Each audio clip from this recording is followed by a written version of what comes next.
All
right, hey guys, I just want to welcome you to the first episode of Hard Hats and Hard Roads. I want to introduce myself, and my name is Gabe, and this is Amanda.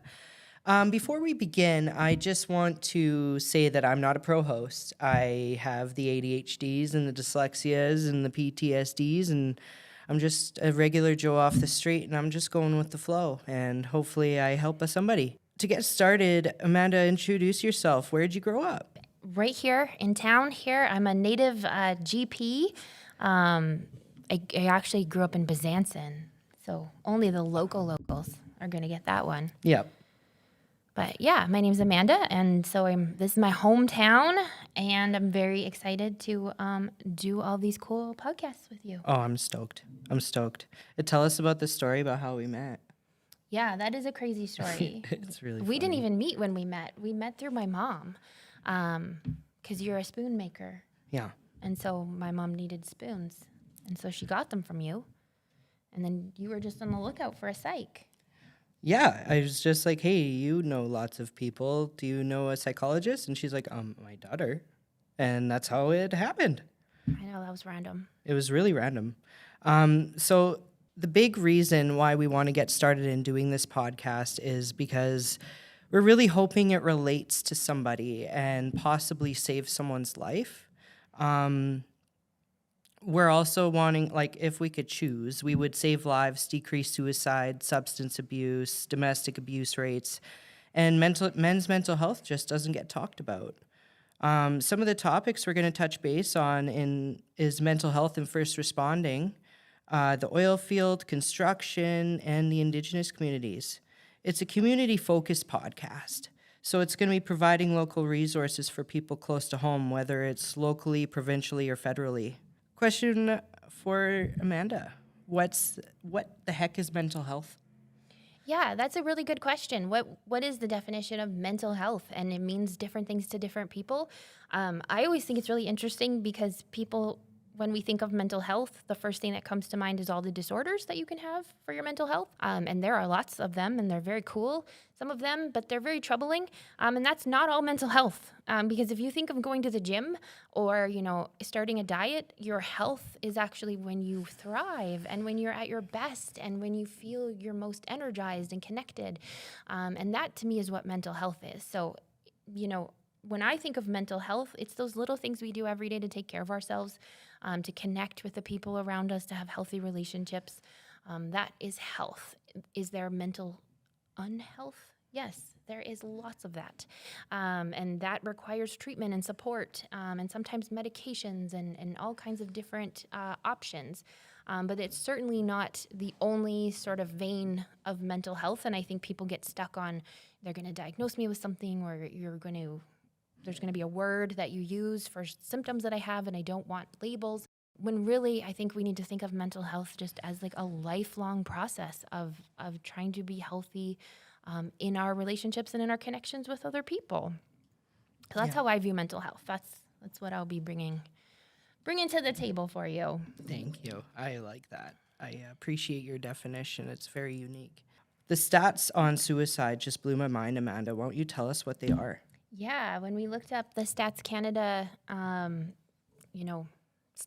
I guess, there was about 12 suicides a day, which is outrageous. 200 attempts a day. So, even more.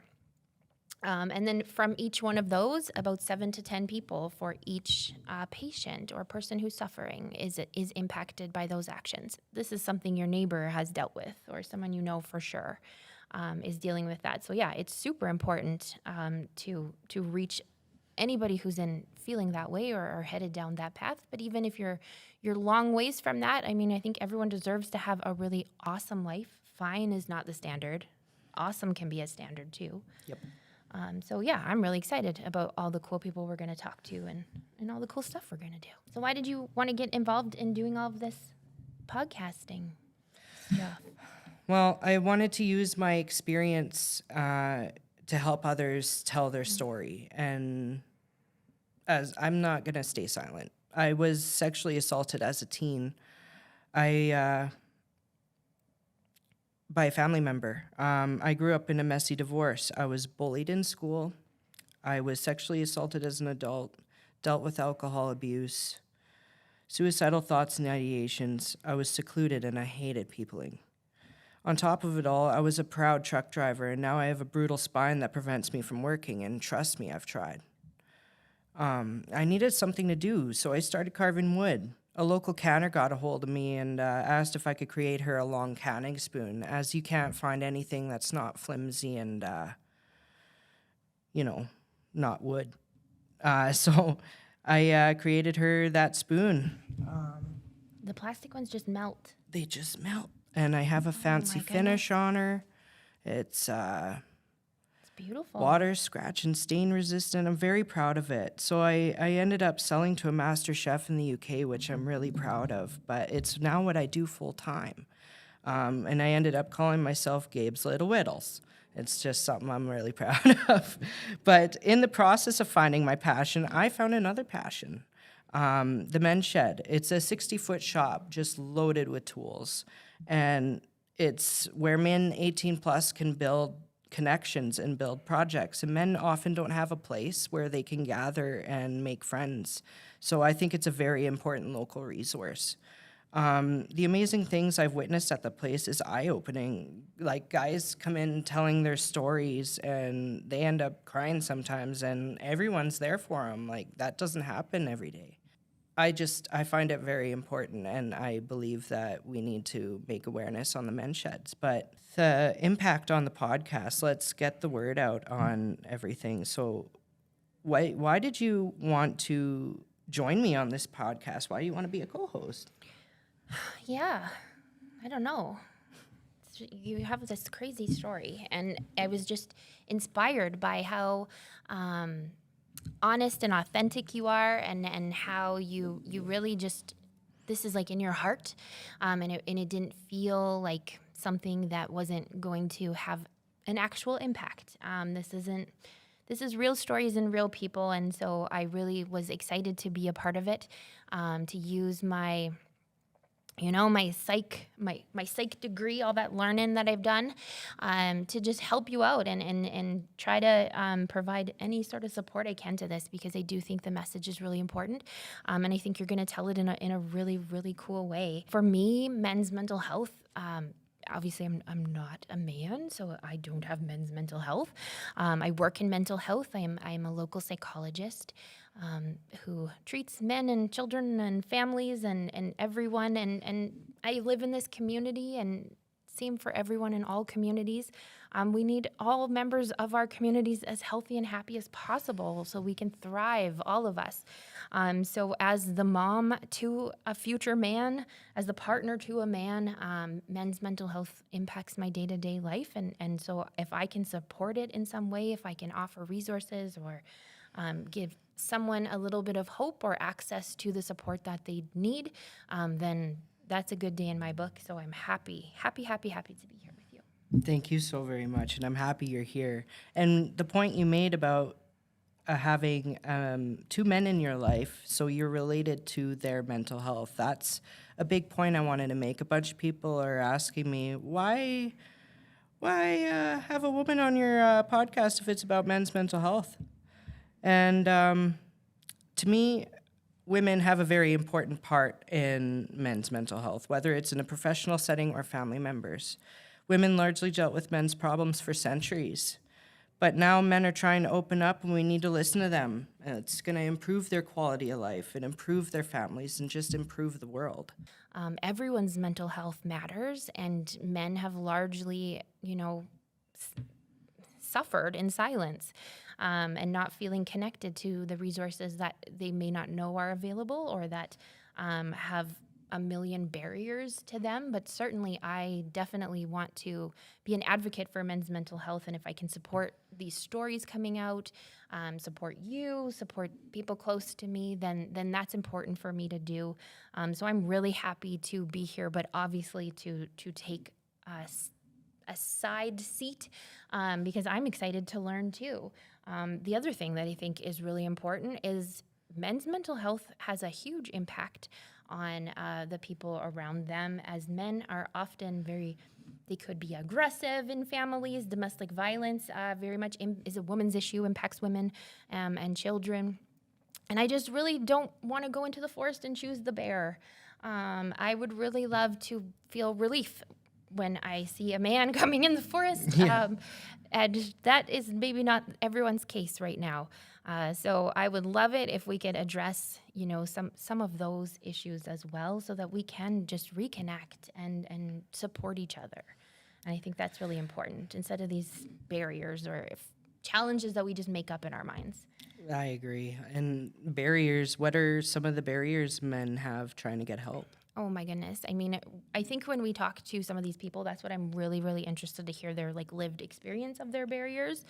But certainly, I mean, funding for mental health, the wait lists that come if you decide today's the day I'm going to go talk to someone about these symptoms I'm having. It could be months and months before you get to see a specialist or someone who could really, really offer you good treatment for some of those things. And that's really disheartening. I think it disconnects people from trying. And I think there's a lot of shame and guilt. I just think it's really hard to ask for help, and we don't know how to ask. And especially if we are not getting a green light as soon as we do, I think that in and of itself can be a huge barrier. What kinds of barriers have you heard from people? Oh, racism, religion, there's people with expectations, there's traditions and finances, there's people with sexuality issues and societal expectations, there's addictions and physical health. There's so many reasons why people don't get help, and humans cope in all situations. And how do we cope in ways that connect us and strengthen us and keep us resilient and supportive of others? It's just talk to each other and help each other out.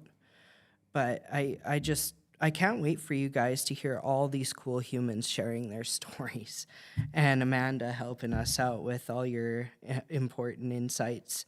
From first responders to construction, oil field, and surgeons and doctors in the Indigenous community, let's destroy the stigma. If you're in crisis, call 911, or you can call 988 24/7 to talk to someone. Have a good day, guys, and I can't wait for you to see the next episode. Oh, hello. Well, that's awkward, hey? That's an awkward cut. Yeah. It's horrible. Well, since we're here, might as well say hi. So this is Gabe. You just seen me. We're here from the future, technically. So we needed to add a little bit to the first episode, minutes-wise. So we thought we would give you some impactful moments and some snippets, and maybe you'll be intrigued and want to continue watching all of them. Mariah Braun is a past fellow Storyhiver, owner of M3M Studios, which is the podcast studio where my podcast is being filmed. It's an amazing place. It's a place where unique creatives can come. You don't even have to have any experience. You just come and create things, and it's a good time. Thank you. Thanks. And you have your own podcast, hey? Yeah, Creating North of 55, which Gabe has been on.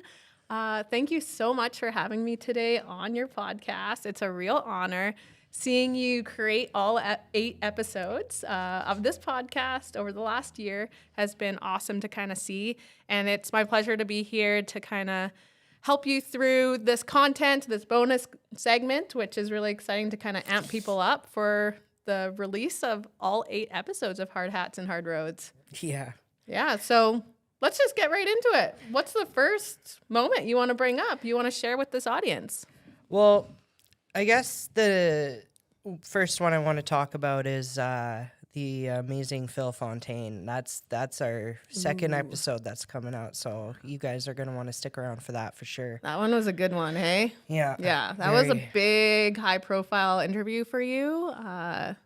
Which moment do you want to bring up? So he talks a lot about his time in the residential schools himself, and not just his story, but he mentions that it relates to a lot of other stories. And what is Phil's background? He's the former National Chief of Assembly of First Nations, which is technically the former Chief of Canada. I think he had 3 terms, but he's also a family of mine, so I'm very proud of that as well. All right. So one of the moments, I think, was the fact that he talked a little bit about persuasion and how that was used in order to take children from their homes, which, that's such a hard personal experience to hear, but it was great for him to kind of share that experience to spread awareness and knowledge. So should we just take a look at this clip? 100%. Yeah, take a look. How did you first hear about the residential schools, and how was your family introduced to them? Like, I was wondering if, did anyone come to your door, or do you mind telling us a little bit about that day? I don't recall anyone being forced to go to the residential school. It was always by persuasion. And our mom and dad had been to the res school. All my older siblings had been to the res school. And we had relatives that had been to the residential school, and so many people that were associated with our family had been to the residential school. So it was taken for granted that that's where you went for your education. And when you were there, you stayed there. You didn't come home. And that was the most difficult part of the residential school experience for me, was being separated from my family, being away from home. Well, And being away from home, yeah. I'm not talking about like a great distance separating our home from the school. Yeah. We were quite close to the residential school in terms of Distance. But it was like a million miles away because we weren't Couldn't allowed see to 'em. go home. We had to stay in the school.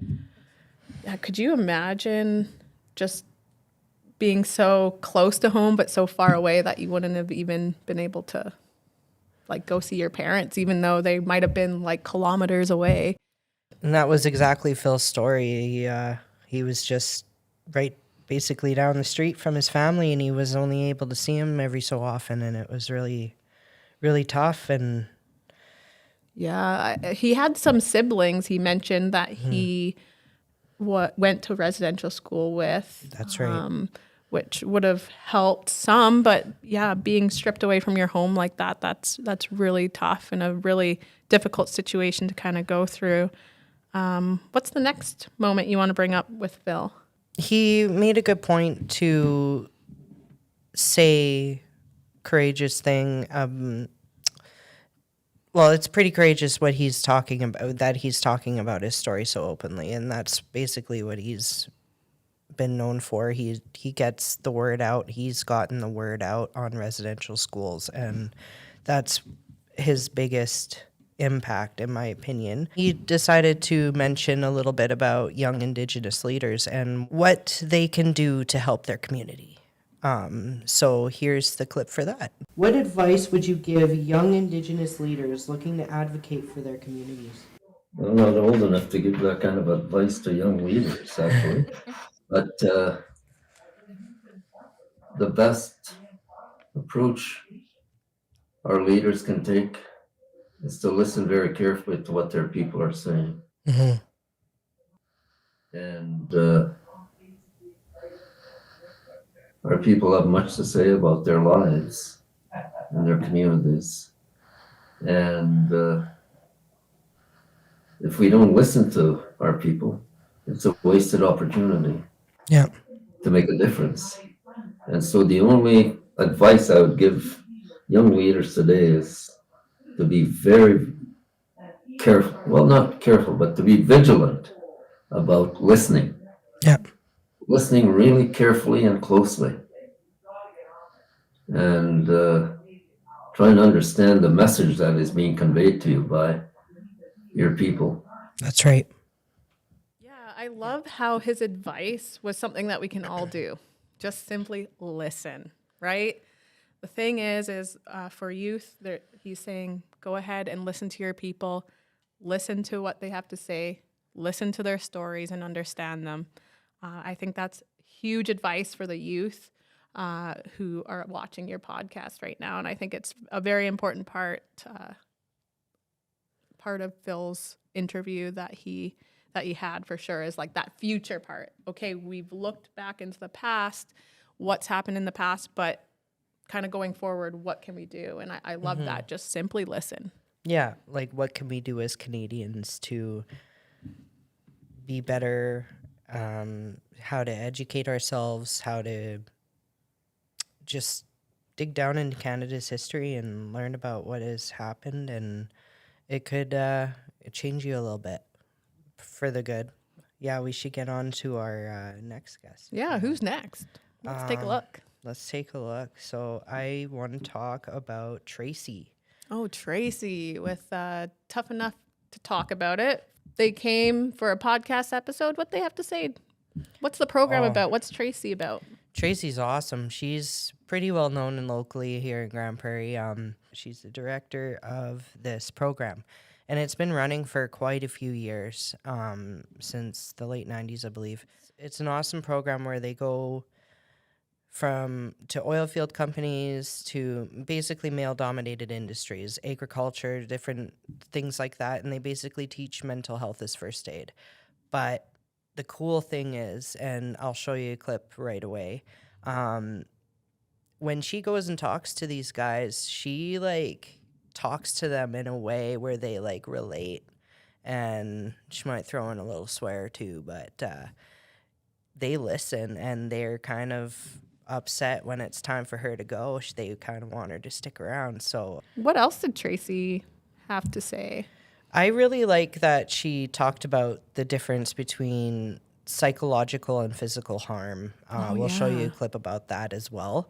I think it's very powerful because everyone talks about physical injuries. Like you can see them, you can deal with them, but mental illness, it's just Invisible, right? it's invisible. You can't see it. Can't Yeah. see it. Why do you think psychological harm is still often overlooked compared to physical injuries? And how do you address this in your work? Well, it's because we can't see it, It's invisible. right? I can, if you've got a broken leg and I see you struggling with the door, I can walk over there and be like, hey, do you need some help? Yeah. Right? Yeah. And then we just go and do it. If somebody is having a tough time, we usually kind of overthink it before we ask. We're like, oh, what if they get mad at me? What if I don't know how to help? What if I say the wrong things? And we think of all these things. So then we don't ask. And then we're like, oh, I don't have the training to do it. Only other people can do it. Yeah. I don't know Gabe that well, so I'm not going to ask Gabe. Maybe Amanda, she's going to be at work the next day. Can you check in? Or she'll notice eventually. And we kind of put it off because, let's be honest, who likes to be uncomfortable, right? Yep. I don't like it, so I'm going to avoid being uncomfortable. Yeah. And so when we look at psychological harm, A, we don't see it, and B, it's not recognized. Your health and safety programs are legislated. It is mandatory to do certain things, have certain programs, and it is structured and laid out for companies. Psychological health and safety, we're just starting those discussions. It's not, there'll be a time where it will become legislation for companies, Yeah. whether that's 5 years, 10 years, I don't know, but they're going to get there because they're going to realize they need to have psychologically safe workplaces, and that it just benefits companies, right? 100% it does. And when we can connect it to their financial outcomes, that's when ball will get rolling, I think. And there's lots of studies that do. There's Yes. lots of Canadian studies that show, for every dollar you invest in psychological health and safety, your bottom line, you're saving $3.25. The problem is those studies aren't in the right hands quite yet. And we're trying, what happens is I think the field goes, we need to have this change right now and nobody wants to do anything. And I'm like, you can't just go in with these programs to a field that they're not even talking about it. Right. You got to start those tough conversations and then bring that stuff in. What I love about your podcast, Gabe, is that you not only bring male guests to talk about their experience, you also bring in the female perspective because they're part of it too, right? They're part of the mental health of men because they have a lot of impact on men a lot of the time. And there is a misconception, I believe, with my podcast because I talk about mental health in male-dominated industries, and it's not just men in male-dominated industries because there's a lot of women and all sorts of people in male-dominated industries. So everyone, like, it's a vibe. Like when you're in the oil field or in construction or first responding, like it's a whole vibe, and we have some amazing guests on to talk about that. But Tracy's got a story, and she's putting it out there. She's getting the word out. Even Tracy, for her to go into this male-dominated environment and talk about mental health, like that takes guts, and it's really important. And I love that they respond well to her. Oh, yeah. I think it's very powerful for sure. So what advice would you like to give individuals who might feel hesitant to speak up about their mental health struggles? Be brave. It takes bravery and courage to speak up. Oh, it makes me teary-eyed because it does. Those are the brave people. And I'm not saying there's no bravery in working through something by yourself. There's incredible bravery in that. But sharing and opening the door for other people to share. I think most people, when we experience a mental health struggle, or we experience a decline in our mental health, we lose that hope and optimism that things can change. And we think it's always going to be like this, and that we're alone, and that nobody understands, nobody's been through it. And not by minimizing, but other people have. They've been there, they've walked there, they've survived. We need those people talking about it so we can help the people who are feeling really isolated. Yeah. Yeah, we need to break that stigma. We need people like Gabe starting conversations. Starting conversations. I think Tracy's right. I think you just got to be brave. 100%. And that's the biggest thing, is that a lot of guys are starting to come forward, and it's starting to not be so scary. It's not being brushed under the rug. It's changing home life. If you deal with what's going on, it really changes you. But the coming forward part, that's the brave part. So should we really talk about that on the podcast? Let's talk about Glenn and Sue. Oh, yeah. The first responders episode. Yeah. Fun. That was a powerful one. Well, they're all pretty powerful. That was one of the first ones we shot, hey? Yeah. Yeah. Yeah, that was actually, I think that was the first one we shot. Yeah, it was, even before episode 1. Yeah, even Kind before of pulling back the episode curtain here. Yeah. When they first came on, I think the thing that really got me was when Sue was talking about her time in the RCMP. And she was mentioning that it's kind of like a internal slogan. Just keep doing what you're doing. Oh, no. We And don't like that. No. yeah, it's not healthy. So she talks about her struggles and what she did to cope with that, and her achievements, her amazing program that has come out of it. I was in the RCMP for 13 years. I spent the good chunk of it in British Columbia, and then came to Alberta in 2016 and served up in high level, and then took over detachment commander over in Château there. And unfortunately, it got to the point where, a lot of the calls were getting to me, and I reached out several times and kept getting the same tagline. I swear they should put it at the bottom of their business cards of just keep doing what you're doing. Be like, I'm literally in crisis right now. Like I what I'm doing isn't working. That's why I'm asking for help. Right. So I just continued to fall through the cracks. I was able to get some help on my own time, on my own dime, and which got me back on the road. And then it seems like every time I stepped up to do something new to help keep me on the road, they just put up more barriers in the way. So unfortunately, at the lucky 13 mark, I had to make the call between my mental health or the job, and my family had already given enough. So I made the call for my mental health.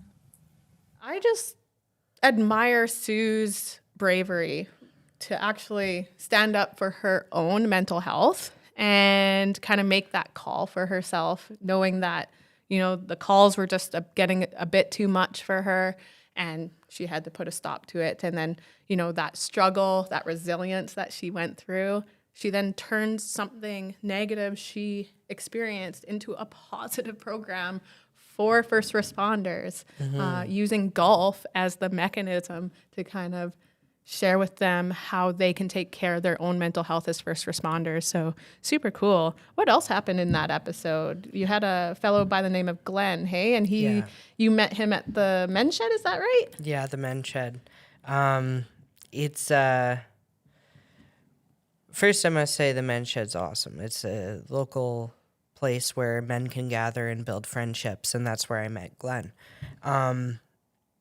So he is a former police officer, and he was a police officer for decades, and he's now in his 80s, and he talks about kind of the regrets he has never getting help and what that has done, like the traumas he has seen and witnessed and gone through, what that has done to him. And he is trying to push for anyone that has any inkling of a feeling that might trigger you in the wrong way or like affect you to deal with it ASAP.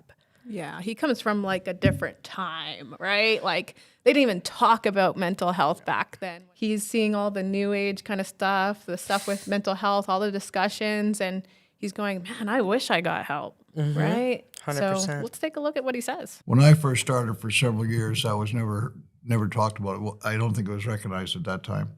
And if you showed any sign of emotions or anything like that, it was a sign of weakness. And it was very difficult to deal with because nobody, you just dealt with it yourself or with your friends on the job. Glenn kind of states there that he had to deal with it himself. I mean, we hope that things are improving and getting better, and people like Sue, maybe somebody saw the signs, those kind of things, right? Where there's this camaraderie versus there being this huge stigma, which this is what the podcast is all about, is kind of breaking those stigmas. What is it? Exploding them, blowing Destroying them up. them. Destroying the stigmas. There we go. Destroy the stigma. Blowing them up. Yeah. Wreck 'em. Which is, it's all about that. But yeah, I can understand why Glenn might have just dealt with this himself, because there was just no way of like communicating that back in those days, right? No. So Yeah, they just didn't have that. They had little get-togethers at the bar or something, I believe. He talks about that in the podcast. It's basically all they had. They just talked about their traumas together, and I guess that's some form of working through it. But it's definitely a form of brotherhood, that's for sure. A sisterhood. It's crazy out there, but it's changing. Hopefully for the better. But yeah, we we'll hope see. so. Yeah, and we hope these stories really hit home for other first responders. There's a couple first responders you've had on the show, but yeah, we hope you enjoy that episode. We should talk about Chad. He's the other first responder. He's a former highway or Alberta highway sheriff, and he talks about something pretty big. A lot of people know the story about the bus crash in Lake Louise with the glacier bus, and he was one of the first on scene prior to ambulance and stuff showing up, and stars. So he gets in talking about that and his experience and what it did to him and what came out of it. And he's Kind of the same thing as Sue, right? He took Yeah. an experience of his and he turned it into a program, right? What program does he have again? It's called C2C for PTSD. He travels the country talking to first responders, people of all walks of life, talking about his experience, his PTSD, his dark thoughts, and what people can do to work through those. And he's just there for the world. It feels like he's on a mission, and he's getting the word out for sure. Yeah, good for him. Let's take a look at what he has to say.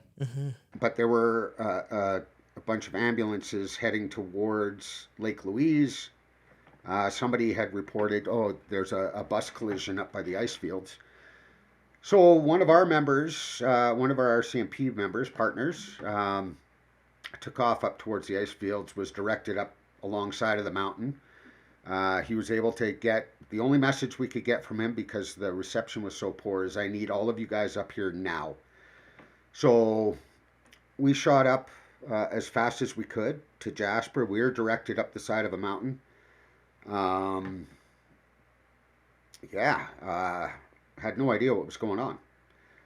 We get down the road, and I don't know if you've ever taken one of those damn buses. I've never, and I never will even think about it. But these buses, these huge buses on big bouncy tires, go down a 33% grade, which is like looking at a wall. So we got down, saw the bus rolled over on its side, talked to a search and rescue person that became the incident commander. He briefed us, said, when you go to the other side of the bus, it's carnage. I need a triage list done. I'm like, holy f-. So I'm looking at a friend of mine who's an RCMP member. I'm like, dude, what the f- is a triage list? Like, that sounds like something off TV. I have no idea. So I asked the guy, like, what do you want done? Well, I just need notes on, green, red, or black, who is in the best shape, who's in the worst shape, and black obviously is deceased. So we knew there were 3 fatalities. Going around to that side of the bus, when I saw the carnage, I broke down and started bawling. It's tough to put into words. I started bawling and realized that in this moment in time, until we can get fire and EMS up here, I was able to get an off-duty paramedic and an off-duty registered nurse down, like just volunteered. I got them down to the site. But it's that realization that these people at this moment in time need somebody to be strong. I'll be the first to tell you, and I learned years ago, that the uniform I wear does not make me a superhero. I am a human being under that. Yeah, so that was a big deal that he had to endure. Yeah, I can't imagine being the first one on scene. That is tough stuff, hey? Yeah, he says he's not a superhero just because he wears a uniform, but I'm sure the people at that terrible tragedy definitely saw him as one. Well, you guys, thanks very much for watching this little sneaky previews. I really hope it makes a difference. Like I said, if this season helps one person. If one person relates to a video or someone shares it to someone who thinks it would benefit them, if it saves their life, mission accomplished. We're not in this for the likes and the shares and all that stuff. We're just wanting to help people. So we're going to leave it off with this and hope you continue watching. I just want to thank you for being on this episode, Mariah. I really appreciate you being here. I just wanted to thank you as well, because this was an amazing experience to be part of. I loved having you in our podcast studio here at M3M Studios. And it's just been incredible to see you go from, not ever speaking into a podcast mic to interviewing Phil Fontaine. I just got to say that is like a huge gap for somebody to jump across in a year's time. So bravo. And I think your subject matter is incredible. And I just can't wait to see these episodes out there in action for you, making a difference for people. Thank you very much. I really appreciate those words. I hope you guys enjoy, and we'll talk soon. See you on the other side. Watch that content.